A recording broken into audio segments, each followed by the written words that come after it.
Harry Potter and the Nightmares of Futures Past. Chapter 21. Sirius and a Quidditch Spectacle. That evening, Neville received a hero's welcome in the Gryffindor common room, which rather embarrassed him. Percy, however, proved to be the exception to the rule. The Weasley prefect seemed to revel in his role as the official killjoy and began berating Neville in front of everyone.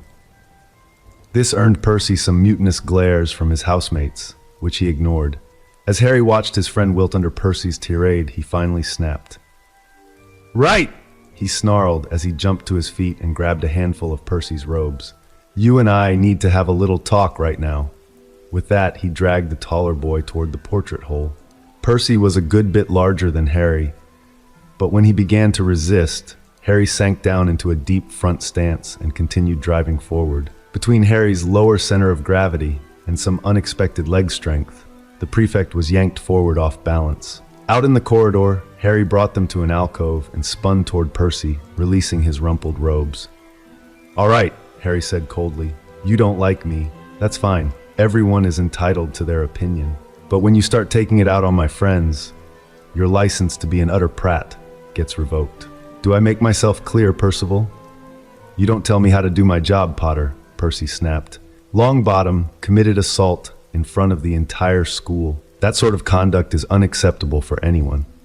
Harry sighed disgustedly and shook his head. "Did you ever stop to ask why Neville lost his temper? Do you even care? Or has your self-righteous furor driven the last vestiges of logical thought from your head?" Percy started to open his mouth, but stopped. He frowned and crossed his arms, glaring down at Harry, waiting. "Let me tell you a little story, Percy, that started shortly after my parents were murdered," Harry said in a flat voice. "A group of Death Eaters raided the Longbottom house. They were trying to find out about just what happened to Voldemort because they didn't believe that he'd just disappeared. The Longbottoms were highly respected Aurors, and the Death Eaters reckoned that they knew what was really going on. They used the Cruciatus curse on the Longbottoms until they were driven completely out of their minds. They've been in St. Mungo's long-term care ever since. Neville visits them every so often, but as far as anyone can tell, they don't even know that he's their son." Percy's face had gone pale as he heard this, but his expression also grew puzzled. "What does this have to do with what happened today?" "The Death Eaters, who were captured and sentenced to life in Azkaban," Harry continued, "were led by Bellatrix Lestrange, Draco Malfoy's aunt on his mother's side. This morning, when Draco was taunting Luna, he decided to throw in a crack about Luna not being able to talk because she'd lost her mind. Only he was staring at Neville as he said it." Harry nodded in satisfaction when he saw Percy's shocked, angry expression. "Exactly. In your parents' day, he could have legally challenged Draco to a death duel for making a comment like that." Percy took a deep breath. I was not fully aware of the circumstances. Neville still needs to control his temper in the future, but I will admit that in this instance, he was most seriously provoked." There was an implied apology in his words. Harry nodded. "I knew you wouldn't have come down on him if you knew all the circumstances." It was a rather backhanded compliment as well. He paused and then stuck out his hand. Percy frowned for a moment and then shook it. "I need to talk to Professor McGonagall. You'd better get back to the common room before curfew." Harry nodded and walked back to the fat lady's portrait. When he returned, he found everyone still gathered in the common room, talking excitedly. The twins had set up a betting pool based on, among other things, how many times Harry was going to hex Percy. When Harry returned alone, money immediately began changing hands. He growled as soon as he understood what was going on. If Percy got wind of this, any progress they'd made would be lost, and he'd become even more difficult to deal with. As he walked over, he noticed the couch was full and began looking for an empty chair. Confrontations of any sort tended to leave him a little drained. It was possible that the non-violent types were even worse, since there was no physical release for his muscular tension. Luna appeared to notice Harry's predicament because she stood up from her seat between Ginny and Neville. "Hey," Harry objected, "you don't have to." He shut his mouth when Luna smoothed her robes and then flopped down in Neville's lap. "Never mind, Luna, thanks." Harry suppressed a grin at the expression frozen on Neville's face. As he sat down, Harry noticed Ginny was stifling a giggle as well, Harry scratched his head and tried to organize his thoughts. Look, Percy and I have come to a bit of an understanding, so let's not do anything to muck it up, yeah? He addressed that mainly toward the twins and Ron, but he noticed Ginny nodding as well, a small smile on her lips. He looked around and noticed most of the Gryffindors were drifting away to attend to their own schoolwork, now that the excitement seemed to be over.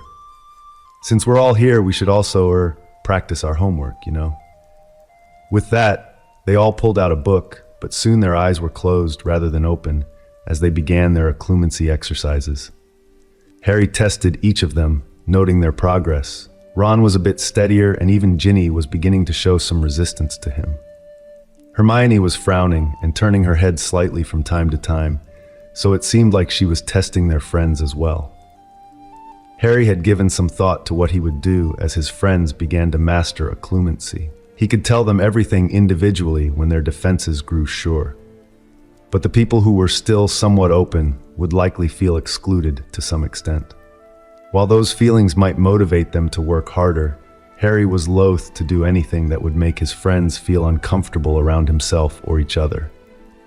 There was also the likelihood that they would feel betrayed when they discovered the truth about him and his manipulations. Bad enough if they decided that they didn't want anything to do with him after that, but to lose them one by one, as he told them, would be worse. It would also make it harder for them if half of them suddenly hated Harry and couldn't tell the rest of them why. Besides, it also delayed the inevitable and gave him a little more time with them. After all he'd been through, was a little more time so much to ask? Harry shook his head to clear it of morbid thoughts. They'd still be alive, and that was why he'd come back, wasn't it? Better Ginny married to Michael Corner or Dean Thomas than lying in that ruined courtyard, tortured to death because of his stupidity. Better to see Ron and Hermione married and making their own lives than dead following Harry on his fool's crusade. Luna and Neville might even have a chance together in this timeline, provided he didn't screw things up too badly. Even if he died taking Voldemort with him, he'd leave behind a much better and happier world. The important thing was making sure the prophecy was fulfilled with Voldemort's destruction. Whatever happened after that would happen. His part would be done, and he could rest. Harry sighed and leaned his aching head forward on his palms as he planted his elbows on his knees. He knew his thoughts were spiraling downward out of control, but sometimes he just got so damn tired of it all. The wheels of fate could grind just as finely as those of justice. He was about to get up and leave when Ginny put her hand on his shoulder. He jumped a little and turned toward her. She pulled her hand back, but her eyes were questioning. How did she know I was upset? Harry wondered, but he just shrugged and gave her a lopsided smile. He settled back on the cushions as she closed her eyes again. Harry took a deep breath. Clearing his mind was seldom this hard. The articles about Sirius continued, though they were starting to become less frequent. The ministry was refusing to divulge any details, and requests by members of the press to interview either prisoner were denied for security reasons. The reporters were prowling for blood, but the ministry was still stonewalling them. Harry and Hermione researched the possibility of simply hiring a lawyer to file an appeal on Sirius's behalf. They were a little shocked at how primitive the appellate system was in the magical world.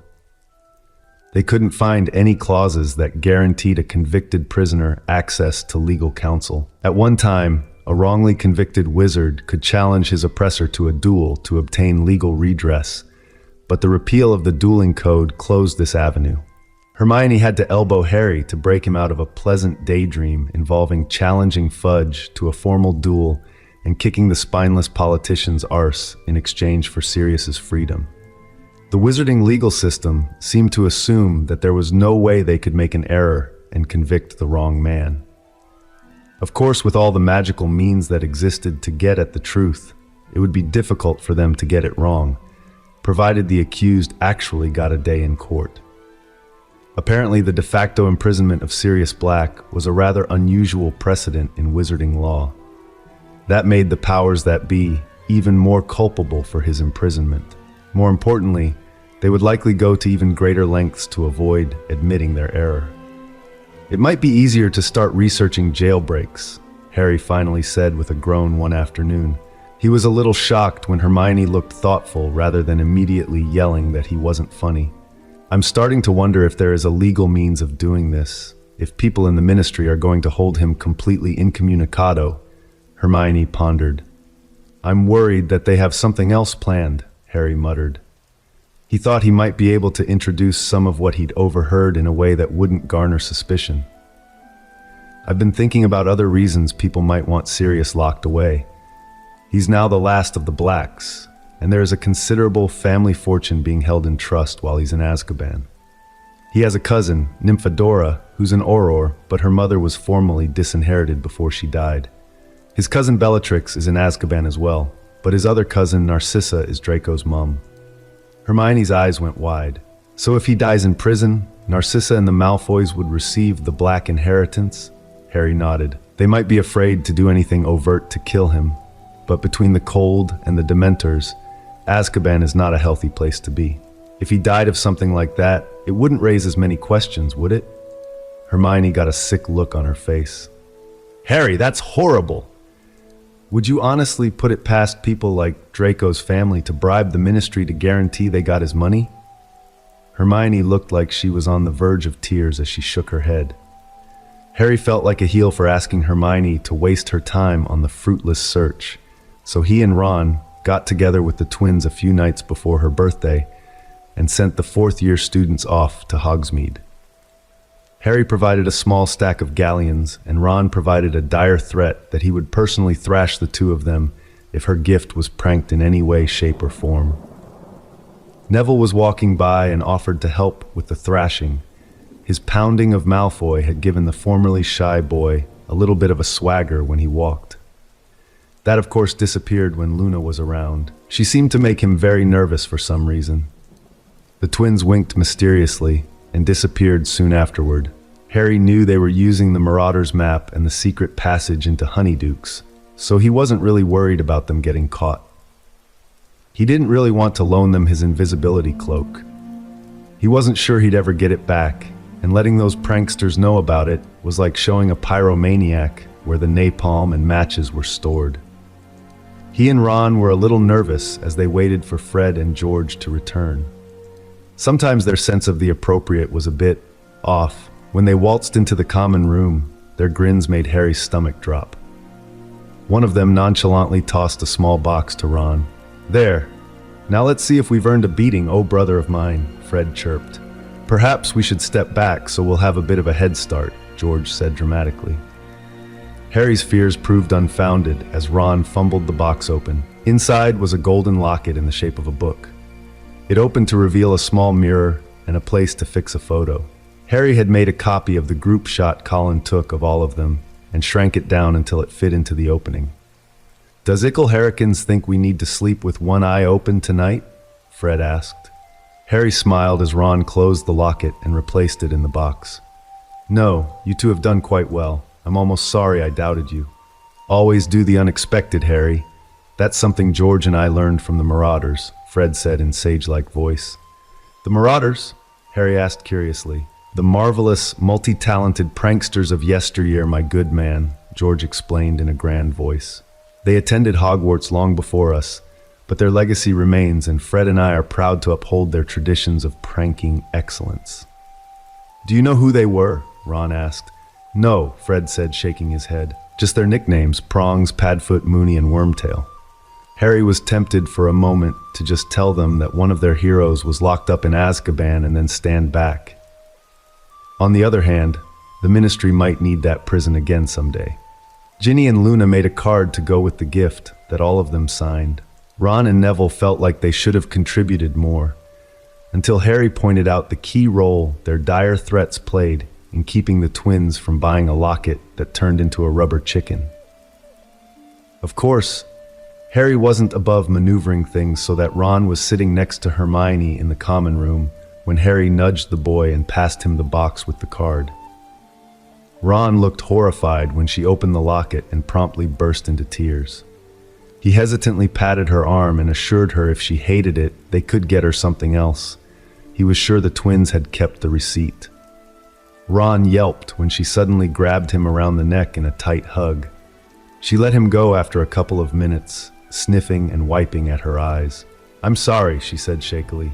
"You must think I'm mental." "No," Luna said. "You've just never had friends before, have you?" Hermione's head snapped to the side, and she stared at the blonde-haired girl. Luna looked back at her, cocking her head to the side. Harry noticed her right hand was resting on Neville's forearm. "It's not hard to guess. I never had any friends before I came to Hogwarts either. Harry seems to have gathered a lot of interesting people together, hasn't he?" Harry blinked and swallowed. This Luna was a little more perceptive, or perhaps she was just more open with her perceptions. "Maybe I just recognize quality folk when I see them," he replied in a swatty tone of voice. Everyone laughed at that, and Harry felt his stomach unclench. "Well, I do appreciate this, all of you," Hermione said as she abruptly let go of Ron and flushed. I did have a few friends at school before, but they only seemed interested in having me help them with their homework." "And we know how you hate helping people with their homework," Ron teased. Hermione snorted and looked away. "I suppose you want to finish that Transfiguration essay on your own then?" she asked tartly. Ron shrugged. "I'll muddle through." Hermione's head snapped back around, and she stared incredulously at Ron. Ron looked her square in the eyes and responded in a very matter-of-fact tone. "If you have any doubts about whether we're just being nice to get help, then I'd rather you didn't help me." It was one of the calmest and most mature things Harry could remember this version of Ron ever saying. Hermione had a stricken look on her face. "Ron, I didn't mean it, not seriously. I was just teasing you back." Ron shrugged and smiled faintly. "I know, but I didn't want there to be any doubt either. You don't have to buy our friendship, you know." Hermione just stared at him. Eventually, Harry got a little uncomfortable and turned away, coughing discreetly. After dinner the next day, Ginny cornered Harry in the hallway outside the Gryffindor common room. "That was very nice what you did," she said. "What I did? I know Ron couldn't afford that locket," Ginny said, slouching into a "don't try to fool me" posture. Harry shrugged, a little uncomfortable. "I supplied the galleons. Ron and Neville persuaded the twins to go pick it up with no funny business." "But you organized this." "Well, she's been spending a lot of time on legal research for Sirius," Harry explained. Ginny nodded. "And then you made sure Ron gave it to her." Harry grinned, a little sheepishly. "Trust Ginny to pick up on that. Why are you trying to fix Hermione up with my brother of all people?" Harry's heart skipped a beat. He wondered how transparent his maneuvering was. How long until everyone else started noticing? How long until he was forced to answer some very uncomfortable questions? Harry fidgeted with the neck of his robes, trying not to imagine a noose. "Ron isn't that bad," he said, playing for time. Ginny frowned up at him. "It's not that, I mean, you two are the smartest out of us. I was just wondering why you didn't." "Well," she trailed off, embarrassed to state the obvious conclusion. "I can't believe I'm having this conversation," Harry mused as his face burned hot and cold. "Well, I hear you and Luna are doing quite well," he replied. "Why did I just say that?" He wondered. "I like Hermione just fine as a friend, but we both tend to worry. A lot, you know. Ron's good for that." "Yeah, he never worries about anything except Quidditch," Ginny agreed, rolling her eyes. She looked left and right down the corridor. "Well, we better get in there before people wonder what happened to us." With that, she grabbed Harry's wrist and led him toward the fat lady's portrait. What the hell was that all about? Harry wondered, flustered, as she gave the password. A week later, Sirius Black was in the news again. The Ministry reported that the man had somehow escaped from Azkaban, probably by resorting to the darkest of magic. Harry sat, stunned, as he read the Daily Prophet. "This only shows that the man is truly guilty of the crimes he was charged with," said a senior Ministry official, "and this will hopefully put those ridiculous rumors to rest." Harry read the rest of the article, which was basically a retread of the recent history of the case. The slant of the article was that as hopes for his release faded, the Dark Wizard grew desperate and broke out on his own by means of some heretofore unknown magic. Harry stared down at his plate, lost in thought as the others read the story. "Well, at least he's out, right, Harry?" Ron asked, breaking the uncomfortable silence. "We only have their word for it," Harry whispered. Hermione frowned, then gasped. "You think they disappeared him?" Harry nodded. "They what?" Ron asked. Hermione gave Harry a worried look before she answered. I did a report on Latin America when I was in Muggle school, Hermione explained. People who disagree with the government tend to disappear. No records, no arrests, they just vanish in the middle of the night. Most of them are killed by their own government. The Ministry wouldn't do that, Ron gasped, horrified. Ron, Harry said warily, you said yourself Draco's dad paid a lot of bribes and was able to stay out of Azkaban. How many people do you think he murdered as a Death Eater? Harry, Ron hissed. Dad works there. They couldn't. I don't think the whole government is corrupt, Ronald, Hermione said patiently, and I don't think Harry is saying that either. But I'm not going to trust blindly if I can help it, Harry insisted. I don't think Mr. Weasley would disagree with that attitude either. Remember how suspicious he was about Auror Shacklebolt being sent to Italy? Ron nodded, but his face was still troubled. Harry, he might really have escaped too, Hermione said. We are making some assumptions here. But why would he escape when people are finally asking questions about his case? Neville asked. We don't know that he's even aware of that, Harry said. I haven't been able to see him after that first meeting. The first time around, it took the realization that Wormtail was traveling to Hogwarts with Harry to get Sirius to risk his soul and try to slip past the Dementors. And with the knowledge that Peter was an animagus, the guards would be more suspicious of a large dog that suddenly appeared. Harry walked through the rest of the day in a haze of fear, doubt, and worry. The worst part, of course, was his utter helplessness to do anything about the situation. What the hell was the use of traveling back to the past only to watch things get screwed up again in newer and more dramatic fashions? Sirius' death in his previous life seemed to herald the beginning of the dark days. Was it going to happen even sooner this time? Had all his meddling only accelerated the process? Was the entire magical world in each timeline little more than a pile of oil-soaked tinder waiting for any excuse to catch fire? Was fate some vindictive harridan that resented his meddling? Was she going to respond by making things go to hell even faster this time around? For the first time in a while, Harry began to entertain the possibility that he really might lose. He wondered if there was any way he could just take his friends and leave the country, maybe emigrate to the United States or Australia, someplace they'd never heard of Voldemort or the damn prophecy. Of course, it would be almost impossible to persuade all the Weasleys to leave the country. Not to mention Hermione's parents, Neville's gran, and Luna's father. Could he leave Hagrid and the Hogwarts staff to their fates? Did the students outside of Gryffindor not deserve to escape their fate as well? In short, Harry was well and truly trapped. Damnation. That night, Harry's occlumency exercises did little to quiet his mind. His dreams decided to play a medley of some of his subconscious greatest hits. He watched Cedric and Sirius die, and then Dumbledore. He watched Hermione step in front of a curse meant for Ron. He watched Ron do the same for himself. He watched Hogwarts burn and Ginny die, which was the cruelest of all. He hadn't been there, to his eternal shame, and he couldn't possibly have memories of that horror, but his subconscious decided to fill in the blanks. He saw her torn and battered body lying on the ground, writhing as Draco cursed her. The harsh glow from his wand cast his features in demonic relief as he lowered himself onto her. Harry awoke to find himself in midair, having sprung from his bed. The canopy ripped loose and was flying across the room as the duvet burst into flames. Harry bit off his scream of rage as he realized he was beyond the silencing charms placed on his bed. He barely managed to tuck his shoulder under as he fell and rolled into a crouch in the middle of the room. Harry rose shakily to his feet and grabbed his wand off the bedside table. A wave and a muttered charm restored the duvet, and another reattached the torn canopy. His pajamas were soaked with sweat, and Harry felt like he'd just run a marathon. It took over half an hour, under the hottest shower he could stand, before the shaking in his hands even started to abate. Hours later, Harry drove them mercilessly on the morning run. When he sparred with Ron, he nearly cracked his friend's ribs when he was sloppy with a block. The boy glared at him as he tried to get his wind back. "You trying to kill me, Harry? You should take this seriously. It might save your life someday," Harry growled. Ron frowned. He expected Harry to joke back, not snap at him. "You want to tell me what's bothering you?" "I can't, Ron.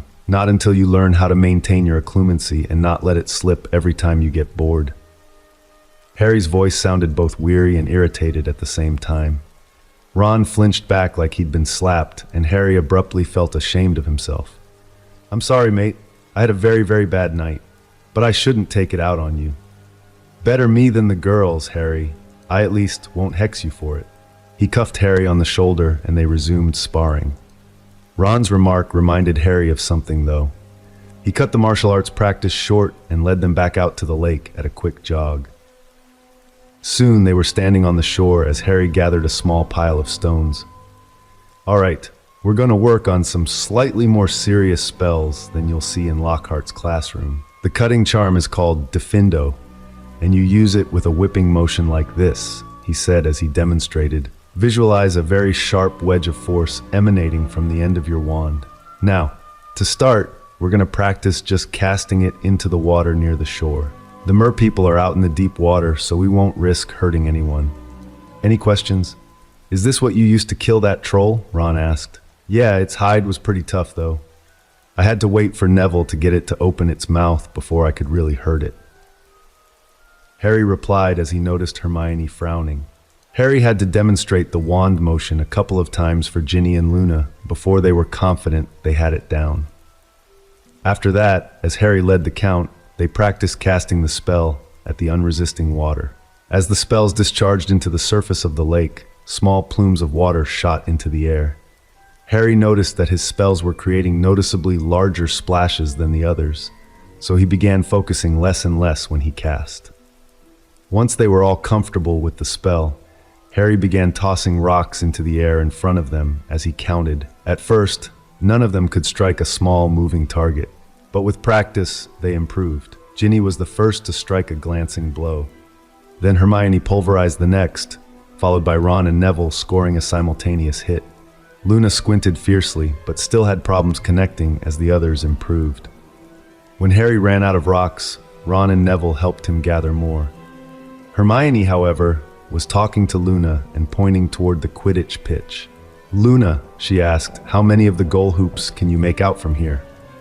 Luna frowned at Hermione. "You can see the hoops?" Hermione nodded and held up her fingers in front of Luna's face. "I want you to watch my fingers and tell me when they start to get blurry." She began to back away from the younger girl. When she was about 20 feet away, Luna spoke up. "All I can see now is the hand, not the individual fingers." She held up her own hand. "You can see my fingers from there?" "Quite easily," Hermione replied. "It appears you are a little nearsighted." "Oh," Luna said tonelessly, "I was hoping I could hold out for farsighted." "Well," Hermione continued like she hadn't heard anything, "that would explain why you were having so much trouble with the moving targets, but can still read fine." Hermione prevailed upon Harry to end the practice so they could have an early breakfast. After they showered and ate, Hermione dragged Luna off to Madame Pomfrey before the first class period began. At lunchtime, Luna was sporting an elegant pair of silver wire-frame glasses that framed her pale blue eyes. The first-year witch was frowning as she began eating. "It may be a little uncomfortable at first, but Madame Pomfrey said that should pass," Hermione reassured her. "I think they look rather unattractive," Luna said as she fiddled with the string of butterbeer corks around her neck. "Harry's got glasses, and he looks all right," Ginny quickly reassured her. Luna stared across the table at Ginny, cocking her head. "Harry is a boy. It's all right if he looks unattractive." Harry opened his mouth to say something but stopped, as he didn't have a clue as to what he could say in response. Ginny surreptitiously patted his leg under the table. Harry turned toward her, thinking just how he could tell either girl that he didn't care if his glasses made him look unattractive, but finally just gave it up as a bad job all around. Luna turned toward Neville, who appeared to be doing his best to stay out of the whole discussion. "What do you think? Do these glasses look unattractive?" Neville frowned and swallowed. "I think they look very nice on you, Luna," he said sincerely. "Oh," Luna said. She shrugged. "That's all right then." She patted the nervous boy on the arm and began eating her lunch. At least it might be easier to spot a crumple-horned snorkack if Father gets the chance to travel this summer. Harry appreciated the distraction his friends provided him from his worries, but his sleep grew increasingly disturbed. They added spell-casting drills to their daily routine and began getting up half an hour earlier. Harry showed them a variety of nasty curses and hexes, all of which were potentially lethal or capable of knocking someone down and keeping them down. As they worked together, Harry became increasingly aware of the difference between spells he cast and those his friends cast. It was especially apparent when they were casting reducto spells into the surface of the lake. His friend's spells were throwing up geysers of white water at the point of impact. The largest of these was over 6 feet tall, but Harry was matching it even while he was withholding most of his power. He was pondering Healer Stanhope's words about his Mari test results when he started counting out loud again. Their volleys set off another set of geysers each time he counted. Evidently, Ron had been trying to say something because he suddenly grabbed Harry's shoulder. Startled, Harry accidentally pushed all his magic down his arm into the outstretched wand. The wood bucked hard in Harry's grip, and the light that flew toward the lake seemed to be almost a solid mass. There was a loud thump as a column of water 2 feet wide and over 30 feet tall exploded upward from the surface of the lake. Harry barely had time to close his eyes before they were drenched with cold, fishy-smelling water. Someone let out a squeal, and he was sure he heard a fairly vile curse or two. When he'd knuckled the muddy water out of his eyes, Harry saw stunned fish begin floating belly up in the agitated water. He turned toward Ron, who was blinking rapidly. Hermione looked shocked, but Ginny was red-faced from holding back either laughter or tears. Ron finally found his voice. "I was going to ask if we were about done. I wanted to make sure I had time to take a shower before breakfast." "I think Harry saved you some time there," Ginny said before she sank to her knees, laughing uproariously. Harry nervously scanned the Daily Prophet each morning at breakfast, but the only word his daily ritual yielded about Sirius consisted of vague rumors and alleged appearances in the unlikeliest of places. Harry had yet to read a black sighting that didn't sound like a complete hoax. On the other hand, Molly wrote that Aurors had stopped by the burrow several times, supposedly to interview her and Arthur. However, they seemed to be more interested in looking around the house than talking to anyone.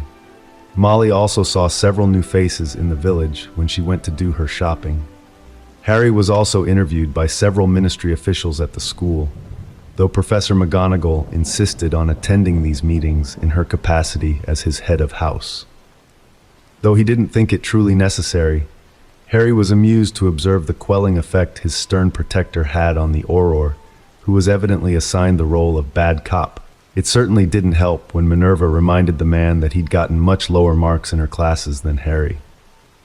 After they left, Harry thanked her politely and informed her that if she ever wanted to hold a workshop on how to discreetly intimidate people, that she could easily fill the Great Hall.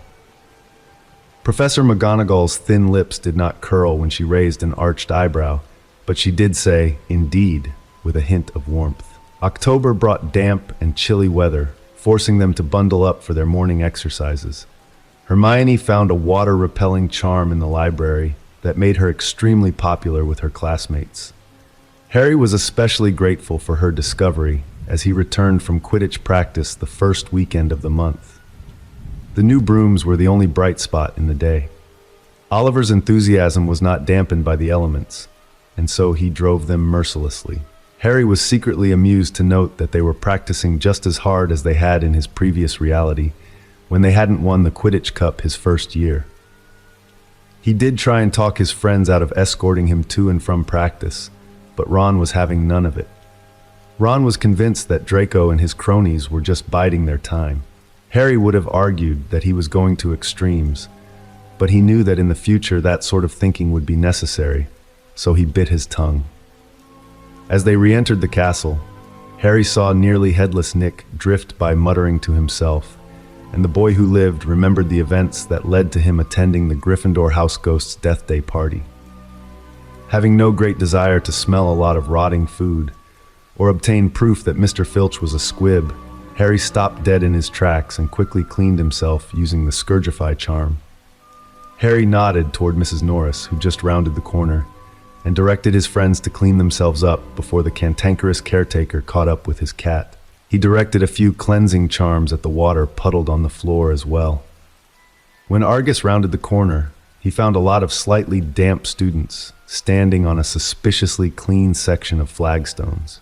The bitter old man heartily disapproved of any sort of cleaning magic as effeminate and dishonest. Cleanliness should only be obtained by hard work, he claimed, and he didn't hesitate to punish anyone he found using spells to speed things up. He really despised house elves, Harry knew, no matter that their efforts were the only thing that allowed Hogwarts to function as it did. Fortunately, the man's lack of magical ability also made it difficult for him to punish anyone when the offense didn't happen right in front of him. So he merely scowled as he brushed past them. They all laughed about the close call during dinner that night. When asked what had tipped him off, Harry said he saw Mrs. Norris watching them enter the Great Hall out of the corner of his eye. Ron growled, "That mangy beast tries to get everyone in trouble. I'd like to give her a good kick if she ever stopped moving close by." "Ronald!" Hermione sniffed. "I thought having your own cat would give you a little more empathy for other people's pets." "Crookshanks can't stand Mrs. Norris either, Hermione. He gets along fine with the village strays, but every time he sees her, he starts snarling, probably because she's Filch's narsty ickle spy." Hermione just sighed and shook her head. It was hard to disagree, since Crookshanks did go out of his way to warn Mrs. Norris from coming anywhere near the Gryffindor Tower. The Kneazlecross was several times the size of the other cat, so the warnings were quite effective, making Ron's familiar very popular with the twins and other housemates. The Halloween feast was quite spectacular. Hagrid's pumpkins had grown enormous, and Professor Flitwick had proven to be quite an artist when it came to carving absolutely terrifying visages into the rinds. After a couple of first-year Hufflepuff girls fainted dead away when a life-size giant's head snapped at them, Harry concluded that animating the jack-o'-lanterns had been just a bit over the top. Of course, Harry wondered if the frightening decorations were the sole reason Luna was holding on to an even more nervous Neville's arm. The food was incredible, of course, but Harry found himself losing his appetite. Worrying about things he had no control over was a singularly useless occupation. Harry knew this, but he couldn't stop himself from stewing about his godfather. He sat there staring at his plate for a few moments, and then jumped when a fork deposited a slab of rare roast beef on the plate, followed by a wedge of steak and kidney pie. He frowned at Ginny, who was matter-of-factly loading his plate with all of his favorite dishes. "Starving yourself isn't going to help anyone," she whispered tersely. If the others even noticed what she was doing, they gave no indication of it. "I know," Harry said, sighing. You're worried about him. But Harry, you're not Merlin. If you find a way to help him, I'm sure you will. But until then, you need to take care of yourself. If you run yourself into the ground, you might get the opportunity to help him, but be unable to act on it." She said this very calmly as she cut up her steak. "How did you get so smart?" Harry asked in an amused tone. "I cheated." Harry blinked. "You cheated, I wrote Mum. She's rather good at lecturing people." Ginny cocked her head and looked at him sidelong. "Would you rather hear it from me now or get an overdose of it when we go home for holidays?" From you." Ginny nodded and smiled. "Good answer, Potter. It's rather frightening," he mused as he ate his dinner, "how well she can read me. Was she always this perceptive, and was I just too incredibly stupid to notice?" The day of the match against Slytherin was damp and muggy, which Harry supposed was an improvement over the pouring water out of a boot rain that had dominated the previous month. Harry ate a modest breakfast before going out to get suited up. He wasn't nearly as bad as he used to be, when he often couldn't eat at all before a match, but he still felt vaguely nauseous when the adrenaline started to flow. "All right, we've got an absolute parody of brooms," Oliver told them during his pregame pep talk. He ignored the fact that Harry was still mounted on his Nimbus 2000, since the 2001 wasn't that big an improvement, and he was intimately familiar with the quirks of the broom he'd flown for over a year. "We've trained harder than anyone," Oliver continued, ignoring the grumbles that followed that statement. The fact of the matter was that he'd driven the team mercilessly since the day they received their new brooms. "And we want it worse than they do," he growled and then turned toward Harry. "You made some big claims about beating Malfoy to the snitch," Wood growled. "Now you need to make good on them." Get the snitch or die trying. No pressure, Harry, Fred said, winking. George rolled his eyes and made a face behind Oliver's back. Harry cracked his knuckles in an overly dramatic fashion that had the twins chuckling. The snitch isn't in question.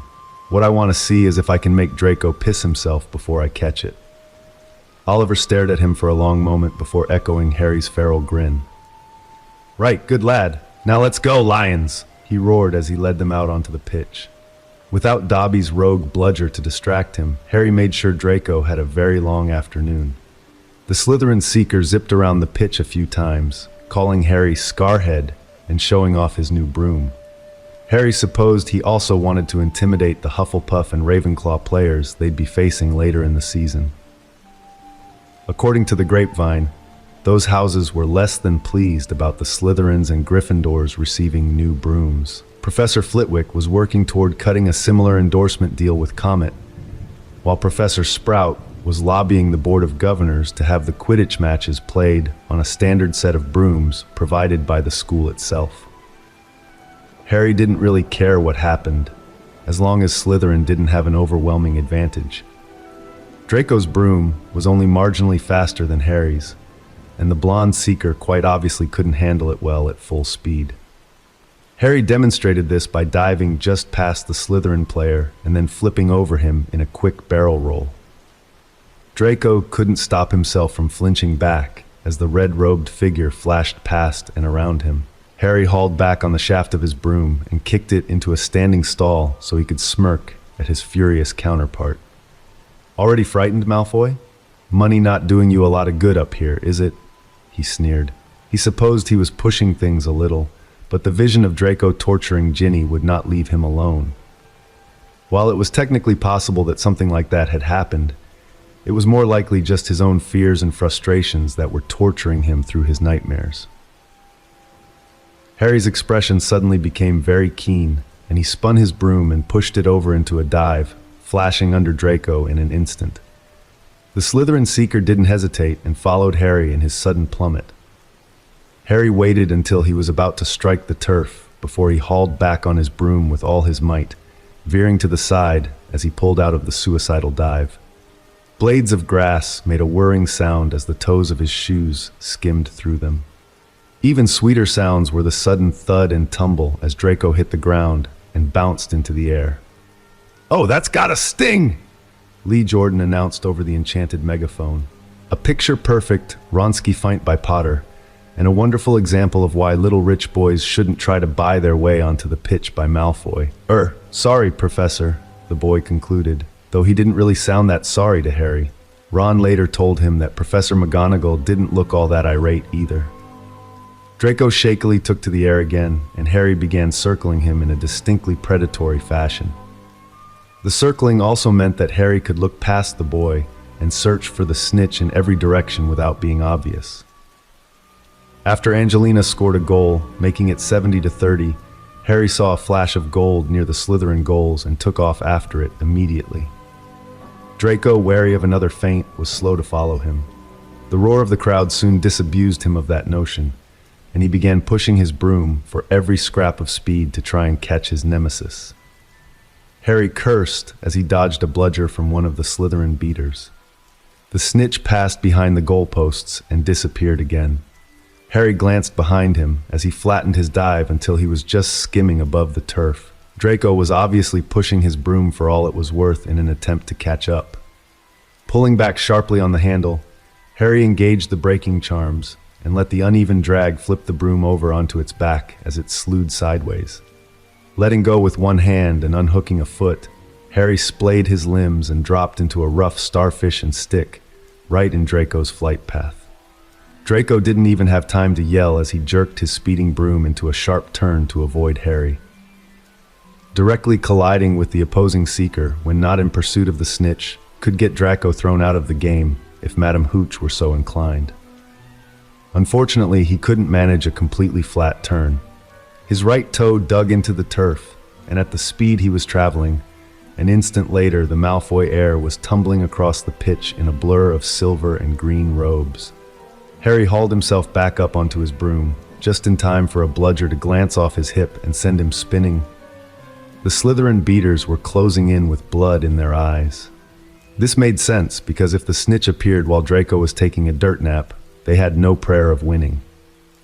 The sensibility of their actions did nothing to deter Harry's anger, though. As soon as he got his broom back under control, he shot up toward the Slytherin beaters, going almost as fast as the broom could go. The one on the right, Peregrine Derek, was closing in on an arcing bludger, bat poised to strike. Harry gritted his teeth and shot almost directly toward the thick-set boy.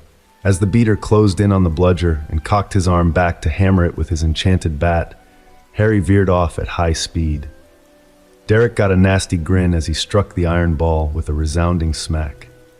He waited until Harry was right next to him to maximize the damage. When Harry saw the boy's arm begin to move, he opened the broom up the rest of the way, gaining a tiny increase in speed. This was enough to make the bludger brush the back of Harry's robes instead of staving in his ribcage. There was a nasty crunching sound a moment later, though. Derek's partner, Bull, was directly in the path of the hard-struck bludger, and it nailed the boy dead center in the chest. Bull flew backwards off his broom and plummeted toward the ground before someone caught him with a levitation charm. There was a short time out while Bull floated to the ground. Harry could see Hermione had her wand out now and was carefully lowering the boy toward an extremely sour-looking Severus Snape. Harry carefully repressed a smile. Would Snape be forced to give her house points for this? After a short examination, the potions master stated that Bull had broken ribs and possibly a fractured sternum. Gilderoy Lockhart offered to help, using a charm he'd performed dozens of times. Harry felt a touch of dread and tried to find a spot to land nearby. If the inept buffoon masquerading as a defense professor removed the bones in Bull's chest, the boy could easily suffocate before they could get him to the castle. Lockhart was brushing off the boy's teammates and rolling up his sleeves when he suddenly froze. Snape had placed the tip of his wand in the hollow underneath Lockhart's jaw. My student will be attended to by an accredited healer or medi-wizard. You, Professor Lockhart, are neither of those, and I will thank you to put away that wand. Lockhart froze in place and then cautiously stepped back. Harry let out a relieved sigh. Snape removed his wand and gestured at the prone student. Bully's body slowly lifted into the air and followed Professor Snape as he walked toward the castle. After they left, the defense professor blustered a bit about how the man was obviously distraught over his student's injury. The game soon resumed, but Derek's confidence was shattered after knocking out his teammate. Fred and George dominated the bludgers and pretty much stifled the Slytherin chasers, while Katie, Alicia, and Angelina ran up the score. Draco was hurting from his two turfings and flinched every time Harry swerved towards him. Finally, Harry saw the snitch near midfield and began to slowly drift in that direction. Draco was still quartering the pitch and checking near the Gryffindor goalposts when the shout went up from the crowd. Harry was barely 10 feet away when someone in the stands noticed the snitch hovering near the ground. Easing forward as Draco hauled his broom around in a desperate bank, Harry neatly plucked the snitch out of the air. The final score was 320-90 in favor of the Gryffindor Lions. As the pitch erupted in cheers and shouts, Harry was half afraid Oliver was going to kiss him as the team landed at midfield. Fred and George hoisted Harry up onto their shoulders to spare him such a fate. Harry found his friends standing on the bleachers and waved to them. Ron's face was nearly purple, and Ginny's wasn't far off. Luna had an odd smile on her face, while Neville's eyes were fixed in a glassy stare pointed somewhere off in the distance. Hermione looked like she was about to pass out from laughing, and Harry abruptly decided to look away. He probably didn't want to know. He did notice that Marcus Flint was standing over a red-faced Draco Malfoy, shouting as he repeatedly jabbed a thick finger into the smaller boy's chest. Harry imagined Draco was getting a sound reaming for his failure to deliver on pretty much everything he was supposed to do today. How very sad for him. The agent in place carefully folded the letter he'd received. Among the veiled insults and threats were some very specific instructions. Things were not progressing as they should, and he was to ascertain why. As he lay back on his bed and stared up at the canopy, he pondered his options. He had a fair idea of the source of the difficulties. but direct action was out of the question at this time. Or was it? Setting this up would be difficult, but not completely impossible. It was rather like wizarding chess. You had the pieces, you had the board, and you had an objective. Everything moved according to the game's rigid mathematics. The trick was to set up the pieces on the board in such a way that achieving the objective wasn't just possible, but inevitable. Inevitable was good, since the consequences of failure didn't really bear thinking about. Not if he wanted to maintain his sanity anyway. Some games have higher stakes than anyone can imagine, both good and bad. The first thing to do was to gather the pieces. His current helpers had proven themselves to not be up to the task, especially given the opposition they were facing. They'd failed him for the last time. That was another lesson he'd learned the hard way. He would now need some very specialized allies to make his plan work, but he knew what inducements he could offer. There were some inducements that his unwitting ally would never refuse, and that was a valuable lesson. No matter how hard and controlled someone may be, there was always a key that would unlock them. Everyone wanted something, or someone. The letter hadn't specified a time frame, but the boy knew that sooner was preferable to later. On the other hand, later was better than never, wasn't it? The objective was visible, and the steps leading up to it were obvious. It was the beginning and intermediate phases that were hazy and ambiguous. Of course, that was the hazard when one planned things out in such a way. He would need time to work out the earlier stages, and in all likelihood, it would take considerable time to complete them as well. That being the case, he needed to act soon to guarantee he had as much time as possible. In this case, too much was far better than not enough, wasn't it? He fingered his wand and began planning the first of many, many steps